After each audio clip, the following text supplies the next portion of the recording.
Bismillahirrahmanirrahim. Assalamualaikum warahmatullahi wabarakatuh. Selamat pagi teman-teman semua. Pada kesempatan ini kita eh, kuliahnya dalam bentuk video pembelajaran, yaitu materinya tentang percobaan melakukan tindak pidana. Itu bisa dilihat dalam pasal 53, ya. 53 ayat 1. Ini katakan dengan percobaan itu atau pogging atau atem. Dulu kita pernah belajar tentang POM Criminal Act, ya, 7 bentuk-bentuk tindak pidana. Ya, ada konspirasi, permufakatan, yang kedua ada preparation, persiapan, yang ketiga adalah fogging atau percobaan ini. Nah, ini adalah materi berkaitan dengan fogging, percobaan ini. Percobaan itu yaitu dalam pasal 53 dan pasal 54. Percobaan melakukan kejahatan dalam pasal 53 itu dipidana, ya, tetapi dikurangi dari sepertiga dari pidananya. Untuk sanksi pidana untuk pasal percobaan untuk kejahatan.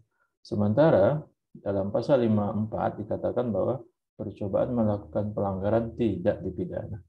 Nah, ini dikatakan dengan percobaan yang kita bahas di sini akan fokus berkaitan dengan percobaan yang diatur dalam pasal 53, yaitu percobaan dalam melakukan kejahatan. Dikatakan mencoba itu adalah mencoba melakukan kejahatan dipidana jika itu ternyata dari adanya permulaan pelaksanaan dan tidak selesai pelaksanaan itu bukan semata-mata disebabkan karena kehendaknya sendiri. Kalau dirinci ada 3, ya, rumusan untuk percobaan ini. Dalam pasal 53 itu kalau dirinci, kalau diturunkan di breakdown, ya. Pertama itu ada niat. Kemudian ada permulaan pelaksanaan, dan yang ketiga pelaksanaan tidak selesai bukan karena semata-mata karena kehendak dirinya, tetapi karena di luar dirinya, ya, bukan maunya, tetapi ada faktor yang mendorong di luarnya sehingga tidak selesai perbuatan itu. Sekali lagi kembali kepada 3 POM Criminal Act itu, ya, konspirasi, preparation, fogging, ya, itu belum ada korbannya, ya. Permufakatan, kemudian persiapan, kemudian percobaan ini belum ada korbannya. Beda halnya di tindak pidana yang sudah selesai. Kemudian percobaan itu, ya, ternyata walaupun ada tadi dikatakan dalam pasal 53 itu yang dihukum adalah percobaan terhadap kejahatan, sementara percobaan untuk pelanggaran tidak dipidana. Tetapi ada beberapa pengecualian, misalnya untuk percobaan kejahatan dan diatur dalam pasal 154 ayat 5, misalnya percobaan duel atau perkelahian itu juga eh, tidak dipidana, ya, tidak dipidana. Ada juga penganiayaan ringan atau penganiayaan biasa, atau tindak pidana yang diatur khususnya misalnya 184 ini, 302 dan 351 itu adalah untuk tindak pidana yang tidak dihukum, ya, untuk percobaan melakukan kejahatan. Jadi percobaan itu dalam KUHP sebagaimana kita ketahui ada kejahatan dan pelanggaran. Buku 2 adalah kejahatan, buku 3 adalah pelanggaran. Tetapi dikhususkan dalam pasal 53 adalah untuk kejahatan dipidana. Sementara pasal 54 itu tidak dipidana. Tetapi ada beberapa pengecualian, ada beberapa walaupun tindak pidana kejahatan, tetapi ada tindak pidana ini yang tidak dihukum walaupun itu kejahatan, ya, walaupun itu kejahatan. Percobaan dapat dipidana jika menurut sistem, ya, KUHP bukanlah percobaan terhadap semua jenis pidana. Ya, itu yang saya katakan tadi bahwa hanya pidana yang dapat dipidana adalah untuk kejahatan, sementara untuk pelanggaran tidak dipidana. Ini pasal 54 yang saya katakan tadi bahwa mencoba melakukan pelanggaran tidak dipidana. Kemudian dasar-dasar atau dasar patut dipidana, dapat dipidana percobaan. Ada teori-teori yang berkaitan dengan percobaan ini. Ya. Pertama adalah teori subjektif. Subjektif itu sebagaimana kita tahu, subjek, ya, berarti kan yang ada pada diri orang atau diri pelakunya itu. Teori subjektif itu mengatakan bahwa dasar patut dipidana percobaan terletak pada sikap batin atau watak yang berbahaya dari pembuat itu. Ya. Sikap batin atau watak yang berbahaya dari pelaku itu. Sekalipun itu mencoba, sekalipun itu belum ada korbannya, ya baru mencoba melakukan tindak pidana. Kemudian teori objektif, ya. Teori objektif ini adalah dasar patut dipidana percobaan terletak pada sifat berbahaya perbuatan itu. Jadi terletak pada perbuatannya. Ya, karena perbuatannya berbahaya, karena perbuatannya dilarang oleh undang-undang, walaupun tadi sekali lagi belum ada korbannya, ya belum ada korbannya. Tapi teori objektif ini dibagi dua. Yang menitik beratkan, misalnya teori objektif formil yang menitik beratkan sifat berbahaya perbuatan terhadap tata hukum. Ya, kalau ada kata-kata formil di sini berarti secara formil perbuatan itu dilarang oleh norma hukum. Ya, sifat berbahayanya itu ditentukan secara undang-undang, secara norma hukum. Dalam arti undang-undang, norma hukum itu dalam arti undang-undang. Ya, sekalipun suatu delik merupakan suatu rangkaian perbuatan yang terlarang, dengan demikian apabila seorang melakukan perbuatan percobaan berarti ia telah berbuat sebagai dari rangkaian yang terlarang itu. Ya, berarti membahayakan atau terlarang yang dalam tata hukum. Ya, dalam tata hukum dalam arti sekali lagi hukum di sini artinya secara undang-undang, ya, secara formil itu artinya menurut peraturan perundang-undang. Kemudian secara objektif, ya, teori objektif material yang menitik beratkan kepada berbahayanya akibat, ya, berbahayanya perbuatan itu, dari sifat berbahaya perbuatan itu untuk kepentingan atau badan hukum. Ya, sekali lagi masih berfokus kepada teori objektif. Ya, teori objektif itu dalam arti teori objektif formil menurut peraturan perundang-undangan perbuatan itu berbahaya.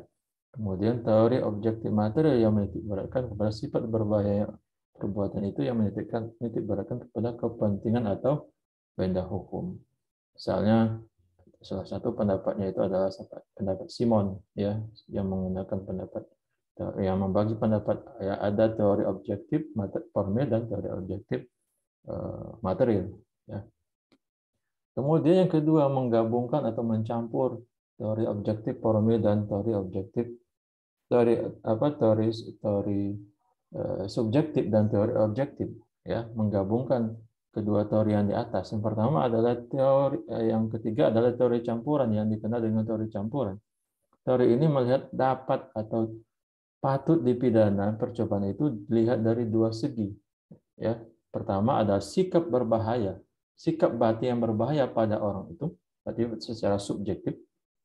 Sikap atau dalam tanda kutip ada keinginan, ya, ada niat untuk melakukan kejahatan itu pada orang itu, tetapi di satu sisi juga sifat berbahaya perbuatan itu juga tercela, perbuatan itu juga terlarang. Jadi kedua-duanya digabung maka disebut sebagai teori campuran, ya. Campuran itu isinya adalah teori subjektif dan teori objektif. Itu penganutnya diantaranya adalah Legemeyer, John Kerr, dan Mulyatno, ya. Mulyatno juga menganut teori campuran ini. Baik berbahaya perbuatan baik berbahayanya sikap batin yang ada pada orang itu, menurut Mulyatno itu adalah disebut sebagai teori campuran, ya, teori campuran.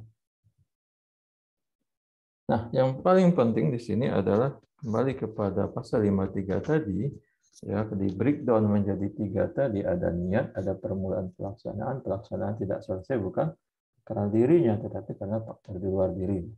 Pertama kita akan menguraikan sedikit berkaitan dengan adanya niat. Apa itu niat? Ya, kebanyakan sarjana mengatakan, khususnya sarjana hukum, ya, dulu berpandangan bahwa unsur niat itu sama dengan sengaja dalam segala tingkatan atau coraknya. Misalnya Panhamal, Simon, ya, Panhatom yang berpandangan begitu. Ahli hukum kebanyakan ahli hukum dari Belanda, ya.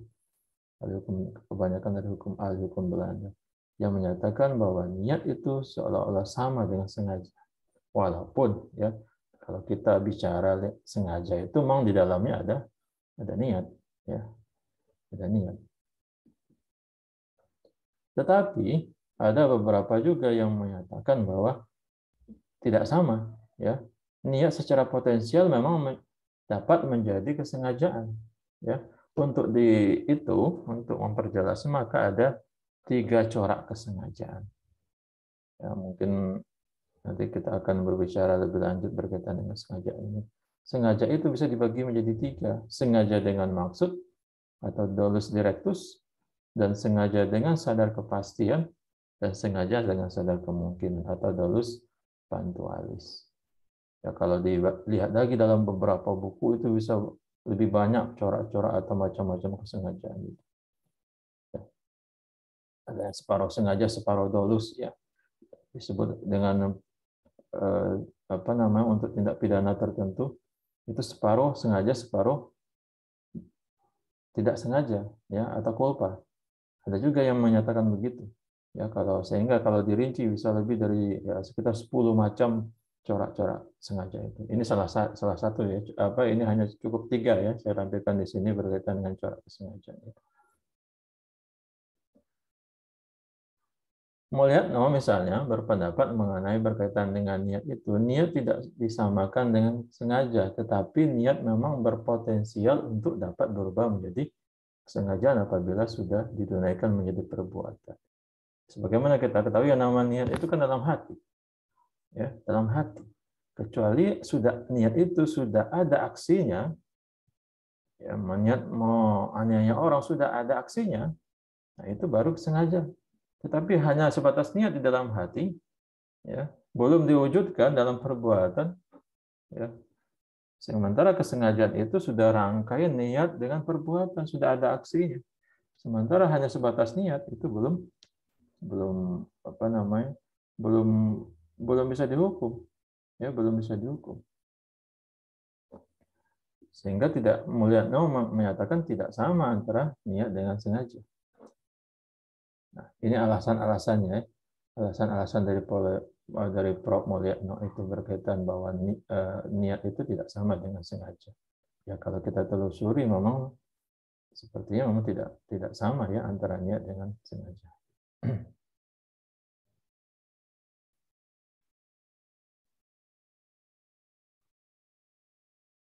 Ini adalah contoh-contoh berkaitan dengan sengaja ini, berkaitan dengan percobaan ini.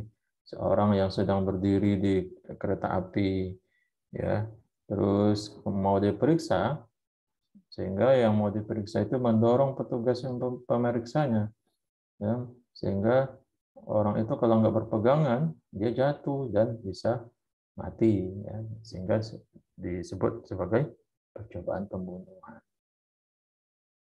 Ini contoh-contoh klasik ya. Saya kira ini banyak putusan-putusan pengadilan berkaitan dengan percobaan. Misalnya dalam lalu lintas juga begitu ya. Seorang polisi misalnya sudah men-stop orang yang berkendaraan, tapi orang itu justru menambah gasnya misalnya. Ya, kalau polisi itu masih di depannya ya tabraknya misalnya. Itulah polisi itu menghindar, kalau enggak ya saya terbunuh, saya luka-luka berat ya. Maka bisa dikenakan pasal percobaan pembunuhan misalnya 339. Sekalipun perbuatan itu maksud pada orang itu bisa jadi belum ada niatnya.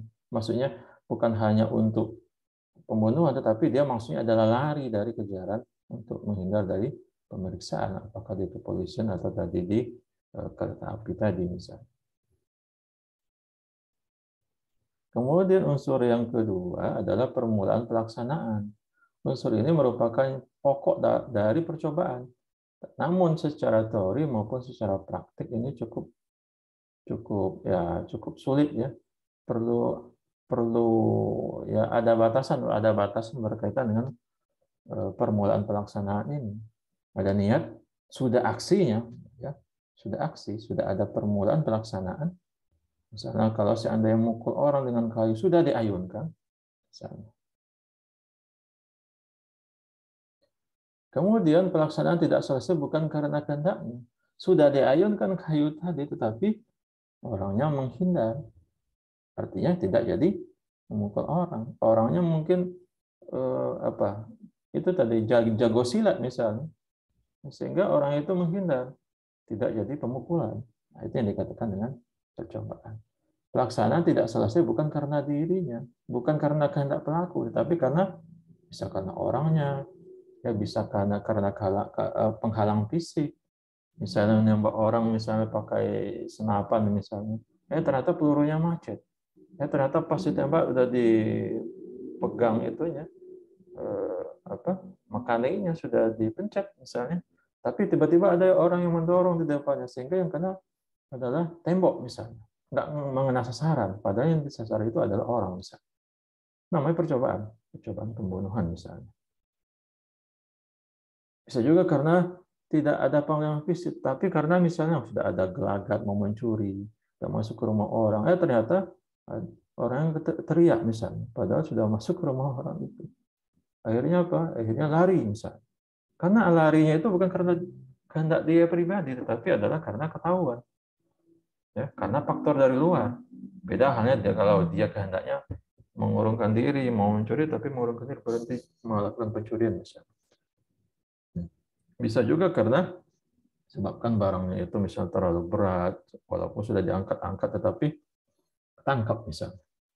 Ya, itu dikatakan dengan contoh-contoh percobaan. Saya kira itu ya poin-poin dari percobaan ini ya. Tetapi intinya percobaan ini dalam pasal 53 itu adalah hukumannya adalah dikurangi sepertiga dari pidananya. Ya, dikurangi sepertiga. Misalnya pidananya 15 tahun, dikurangi sepertiga hanya bisa untuk percobaan adalah misalnya hanya 10 tahun misalnya. Ya. Misalnya hukumannya 6 tahun, dikurangi sepertiga, jadi yang bisa dihukum adalah 4 tahun, karena sepertiganya adalah 2 tahun. Jadi tidak full sesuai dengan rumusan itu, ya, dengan ancaman itu, sehingga pidananya bisa dikurangi sepertiga. Itu untuk percobaan. Saya kira itu poin dari pembelajaran kita pada kesempatan ini. Silakan diresum, ya, diresum, diuraikan contoh-contohnya dari resume itu, nanti dikirim kepada ketua kelas, ya, tugasnya ini, kemudian absennya itu dari tugas yang dikumpulkan kepada ketua kelas. Saya kira begitu kuliah kita pada kesempatan hari ini. Assalamualaikum warahmatullahi wabarakatuh.